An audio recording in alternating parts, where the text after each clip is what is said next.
Determined course of action. Pre determined म्हणजे जो ॲडव्हान्समध्ये आपण काय करणार आहे, डिसाईड करणार आहे, आधीच डिसाईड करून ठेवणार आहे की आपल्याला नंतर काय करायचं आहे. तर त्याला आपण काय म्हणतो आहे, प्लॅनिंग म्हणतो आहे. त्यानंतर today's projection for tomorrow's activities, म्हणजे आजचा एक प्रोजेक्ट आहे किंवा आजचा एक प्लॅन आहे जो कशासाठी, उद्याच्या ॲक्टिव्हिटीसाठी आपण करणार आहे. त्यानंतर develop bridge between where we are and where we want to go, म्हणजे जो आपण जिथं आत्ता सध्या आहोत किंवा ज्या कंडिशनला आपण सध्या आहोत आणि आपल्याला कुठं जायचं आहे यामधला जो ब्रिज आहे त्याला आपण काय म्हणतो आहे, प्लॅनिंग म्हणतो आहे. त्यानंतर डेफिनेशन ऑफ प्लॅनिंग. प्लॅनिंग म्हणजे काय आहे, planning is a continuous process of making decisions systematically for accomplishment of objectives. Planning काय, एक कंटिन्युअस प्रोसेस आहे कशाची, डिसिजन्स बनवायची, जे आपण कसं बनवतो आहे, systematically for accomplishment of objectives. Accomplishment म्हणजे आपण आपले ऑब्जेक्टिव्स काय करणार आहे, अचीव करणार आहे. त्यानंतर characteristics of planning. First characteristic आहे प्रायमसी.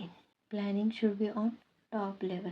जर आपल्याला एखादी कुठली ॲक्टिव्हिटी करायची आहे तर प्लॅनिंग काय आपण करणार आहे, फर्स्ट जी आपली स्टेप असणार आहे ती काय असणार, प्लॅनिंग असणार आहे. म्हणून त्याला प्रायमसी म्हटली आहे की जी प्लॅनिंग आहे ती सगळ्यात इम्पॉर्टंट स्टेप आहे एखाद्या प्रोजेक्टची किंवा एखाद्या ॲक्टिव्हिटीची. त्यानंतर कंटिन्युटी.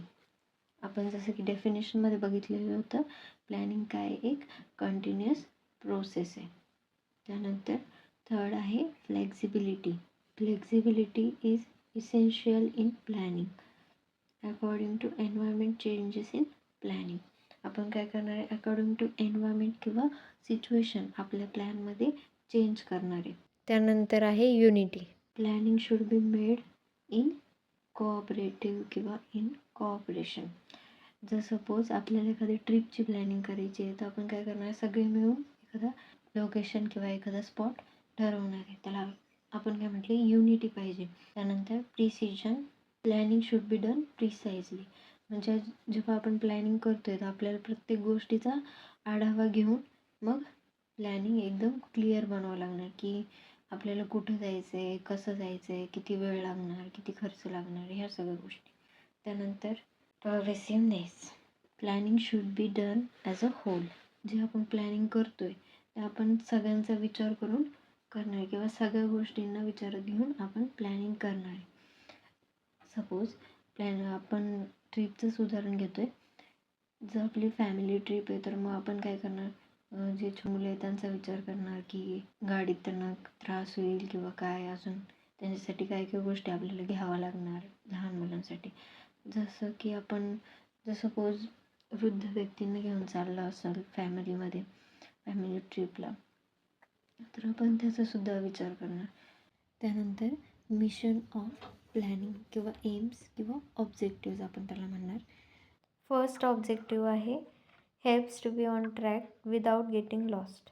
म्हणजे प्लॅनिंग आपल्याला हेल्प करणार आहे कशासाठी, एका ट्रॅकवर राहण्यासाठी किंवा जो आपण डिसिजन घेतलेला आहे तो बरोबर जातो आहे की नाही, आपल्या गोलकडे आपण व्यवस्थित जातो आहे की नाही, त्यासाठी आपल्याला हेल्प कोण करणार आहे, प्लॅनिंग करणार आहे. त्यानंतर helps to predict the future events. Planning आपल्याला हेल्प करणार आहे कशासाठी, जे फ्युचरमध्ये इव्हेंट्स होणार आहे त्यांना आधीच प्रिडिक्ट करण्यासाठी किंवा आधीच अंदाज लावण्यासाठी. त्यानंतर इफेक्टिवली युजेस द रिसोर्सेस. जर आपण प्रॉपर प्लॅनिंग केली आहे तर आपल्याकडे जे जे रिसोर्सेस आहेत किंवा आपल्याकडं ज्या ज्या गोष्टी आहेत, मटेरियल आहेत, त्याचा आपण पुरेपूर वापर करून घेणार आहे. त्यानंतर helps in developing new ideas. जर सपोज आपण आधी प्लॅनिंग प्रॉपर केलेली असेल तर नवीन नवीन आयडियाज आपल्याला सुचणार आहेत किंवा नवीन नवीन आयडियाज तयार होणार आहेत. त्यानंतर helps in inter relate all activities.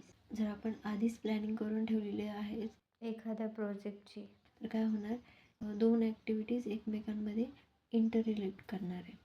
जर सपोज आधी आपण एखादी ॲक्टिव्हिटी केली आपल्या प्लॅननुसार, तर दुसरी ॲक्टिव्हिटी लगेच आपण प्लॅनिंग करून व्यवस्थित करणार आहे. त्यानंतर helps in taking future oriented results. Planning आपल्याला फ्युचर ओरिएंटेड रिझल्ट्स घेण्यासाठी हेल्प करणार आहे. त्यानंतर helps to improve competitive strength.